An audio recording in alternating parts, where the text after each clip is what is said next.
As the field prepared for the 32nd running of the Great American Race, fans were again wondering if 1990 would finally be Dale Earnhardt's year. Earnhardt had won his qualifier for the third time and was starting on the front row with pole sitter Ken Schrader. Unfortunately, the fastest qualifier had wrecked in his 125-miler, so Schrader and his backup car were banished to the back of the pack. That left Geoff Bodine up front briefly.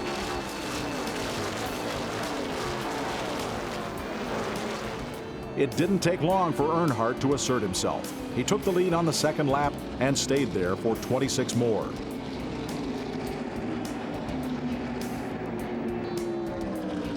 In the meantime, Schrader was showing everyone why he won the pole.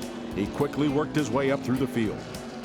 You know, Kenny's a new father. His Annie had a baby. He's going for the lead now. How about that on the inside?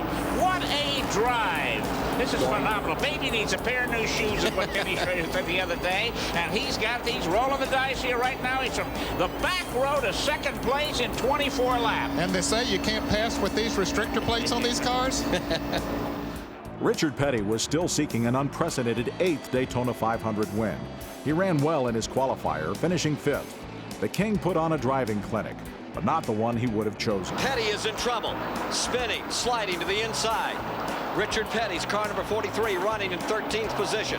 Caution is out on the track. First caution of the day. This is in the turns 1 and 2 area. On the restart, Earnhardt almost effortlessly regained the lead. Ken Schrader spent a few extra costly seconds in the pits to change all 4 tires, slipping back to 15th position, but was soon moving up again. The first 100 miles of the race featured 2 cars that didn't figure in the final scoring. Days of Thunder, the story of fictitious NASCAR driver Cole Trickle, was filming that day during the actual race. Dick Trickle, no relation, would finish in 12th place. Schrader had again worked his way back to second when the second caution of the day slowed everyone down. Well, here we can see the car number 4 of Phil Parsons already sideways, Alan Kowicki down on the inside, and Rob Moroso right in the middle, and Mike Alexander, the car coming up behind there, the red car number 12, as they spin out into the grass. A lot of damage done to the 3 cars on the left, the 20 car, the 12 car, and the 4 car. Now, Alan Kowicki doesn't seem to have too much damage to the car number 7 on the right. In fact, he gets away He from got the going. scene He's of the back accident. on the way to the pits now. During the caution, rookie Jack Pennington took over the lead, but when the green flag flew, Mark Martin did too. It wasn't long, though, before Derek Cope took over briefly, only to give way to Dale Earnhardt.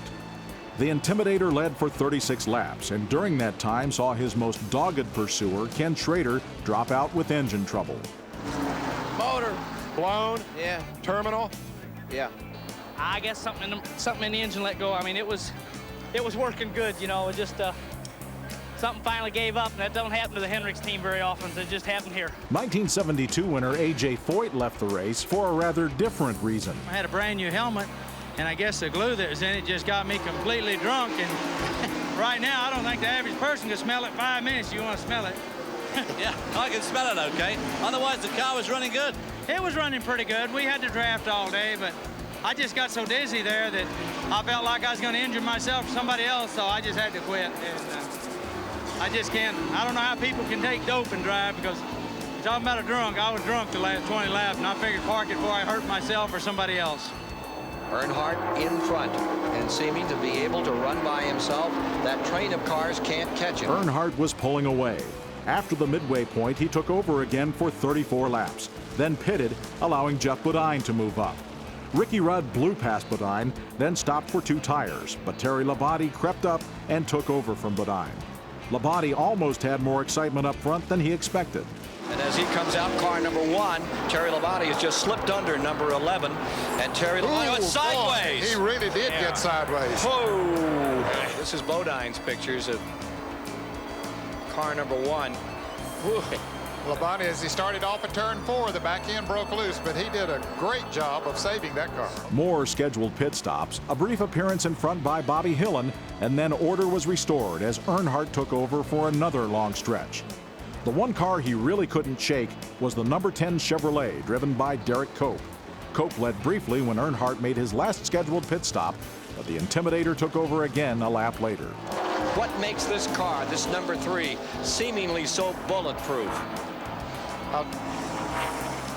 Tell you, they have just been so great over the year, Richard Childress and his team, in putting together a car. They don't leave any stone unturned when they're building a car and preparing it for each individual race. They work together so well.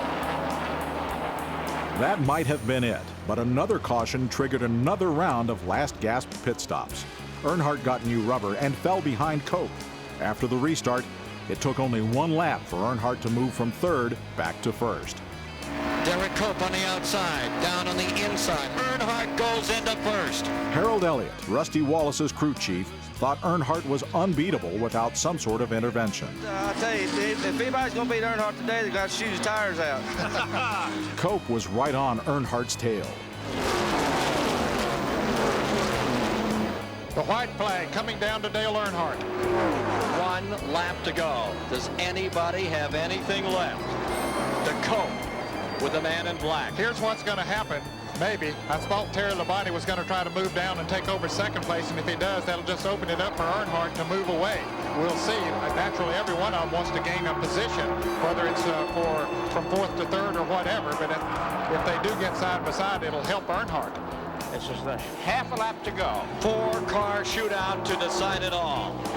Dale Earnhardt. Here comes Cope down on the inside. Earnhardt has problems. Slopping back. Something is amiss. Here comes the field driving for the finish. And on the outside, it is car number 10, Derek Cope. Something amiss on the Earnhardt car. Coming to the line. It's Labonte pulling up, and an amazing finish. The Whitcomb Racing Team has won it. Unbelievable. Dale Earnhardt would finish second twice more before finally winning the Great American Race. Derek Cope needed help to find victory lane. The 1990 Daytona 500 was his first Winston Cup win.